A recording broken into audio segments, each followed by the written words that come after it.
Mary had just moved into an old apartment, hoping to find some peace while going through a messy divorce. Her soon-to-be ex-husband, Stephen, had always been abusive, and until the divorce was finalized, she had decided to stay in this apartment before moving to her mother's house in another city. Thankfully, her kind neighbor George often helped her with small things, and Mary had already made up her mind to start fresh once she was free. One evening, Mary received an unexpected phone call from a woman named Rose. Rose was looking for her boyfriend, Bobby. Confused, Mary assumed Rose had dialed the wrong number and told her so, but Rose insisted she had called the right address. Thinking it was a mistake, Mary hung up. The next day, Rose called again. This time, she excitedly told Mary that Bobby had just returned from the Vietnam War and was about to propose to her. Mary froze. This didn't make sense. The Vietnam War had ended 40 years ago in 1979. She started feeling that someone was playing a cruel joke on her, possibly even Stephen. Though Rose was crying, Mary angrily hung up, thinking it was a prank. But something felt wrong and guilt gnawed at her. She tried calling Rose back, but when she checked the number, she was shocked. It had been disconnected for the last 30 years. Mary brushed it off as a coincidence, determined not to let Stephen's games bother her. She decided to focus on her future and enrolled in French classes. There, she met Joan, a friendly teacher who made her feel comfortable. For the first time in a while, Mary felt happy. But that night, Rose called again. This time, she told Mary that she had just moved into Bobby's apartment. Mary felt a chill run down her spine when Rose gave her address. It was the same apartment Mary was living in now. To test her, Mary asked if there was anything unique about the apartment. Rose mentioned that she had just laid new flooring in the kitchen. Stunned, Mary ran to check her own kitchen, and sure enough, the floor was exactly as Rose had described. Panic set in. Could it be possible? Was she somehow talking to someone from 1979? When she nervously asked Rose what year it was, she confirmed, 1979. Mary realized that due to some strange disruption in time, their phone lines had crossed decades apart, and as terrifying as it was, Rose had no idea she was speaking to someone from the future. Over time, the two women talked more, sharing their troubles.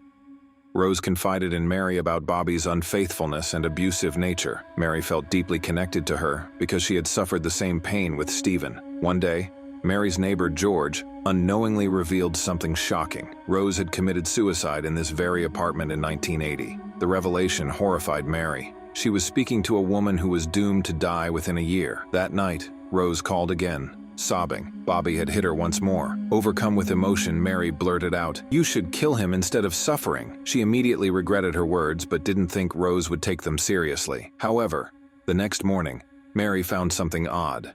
A solid wall in her basement that had never been there before. When Rose called later, Mary's blood ran cold.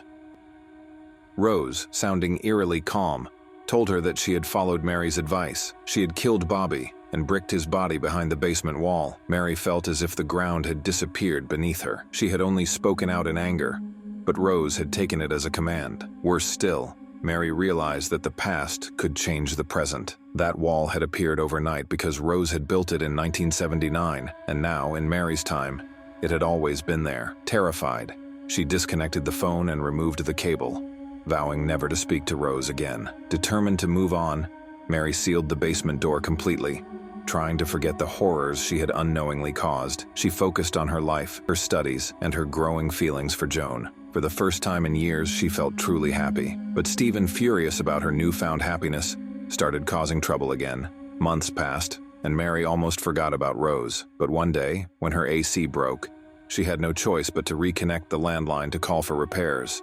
The moment the phone was plugged in, it rang. Rose was back. This time she was angry. She demanded to know why Mary had abandoned her. Mary, shaking, told Rose that she wanted nothing to do with a murderer. But then, Rose made a chilling threat. She had been searching for young Mary and her mother in 1979, and she had found them. If Mary refused to talk, Rose would hurt them. Desperate, Mary ran to her old childhood photos. And there, standing behind her and her mother in one of the pictures, was a woman she had never noticed before. A woman staring directly at them. It was Rose. Mary's stomach twisted in horror. Rose was not just a voice on the phone. She was real, and she was there in the past watching her younger self. If Rose harmed her childhood self or her mother, it would change everything. Panicked, Mary begged Rose not to hurt them and promised to keep talking. But she needed answers. She turned to George, who confirmed that Rose had indeed lived there. And after Bobby's disappearance, she had gone completely mad. When Mary tried explaining everything to Joan, he dismissed it as paranoia. suggesting Stephen was behind these mind games. He even proposed a theory that whenever Rose altered the past, only Mary noticed the changes. The basement wall, for instance, had appeared overnight for Mary, but for everyone else, it had always been there. Still, Joan wasn't entirely convinced. Mary had always known something was strange about Rose, but she never imagined how dangerous she truly was. When Mary starts receiving calls from Rose, who claims to know the future, things take a terrifying turn. One day, Rose asks Mary if she met an older version of her, an insane elderly woman locked away in a mental hospital. Mary, not wanting to reveal the truth, lies and says she has seen her. The next day, Rose calls again, pressing Mary for details. "Did you notice any changes in old Rose?"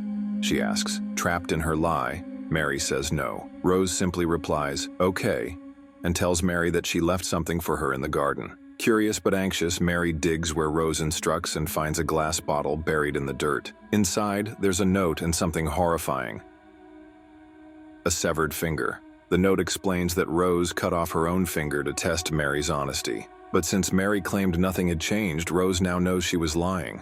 Panicked and horrified, Mary rushes to John, her boyfriend, for help. When John sees the severed finger, he finally believes that something truly disturbing is happening. That evening, when Rose calls again, John answers instead of Mary. "Stop calling," he demands.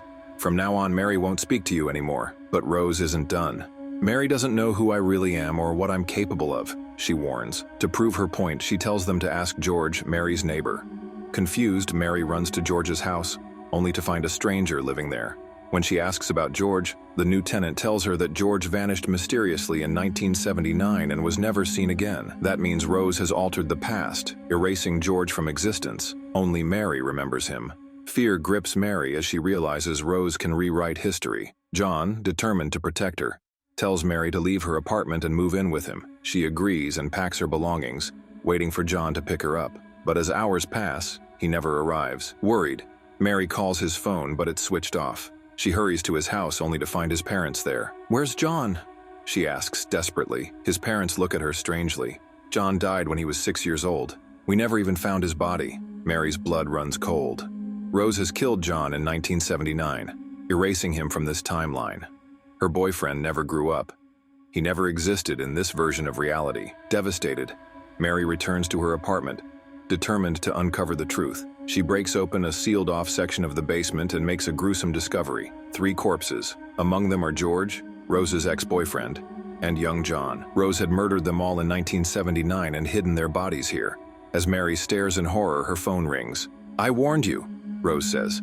"I will keep destroying your life until you listen to me." Then, Mary hears another voice on the line.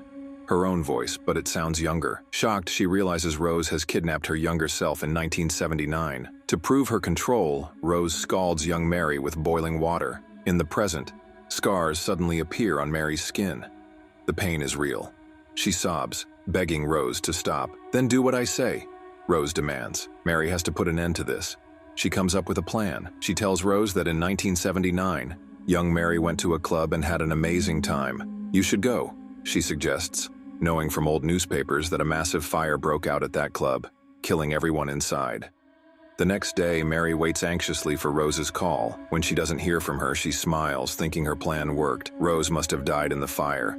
But then the phone rings. "I missed the bus," Rose says. "I never made it to the club, but now I know you tried to kill me, and for that, you'll suffer."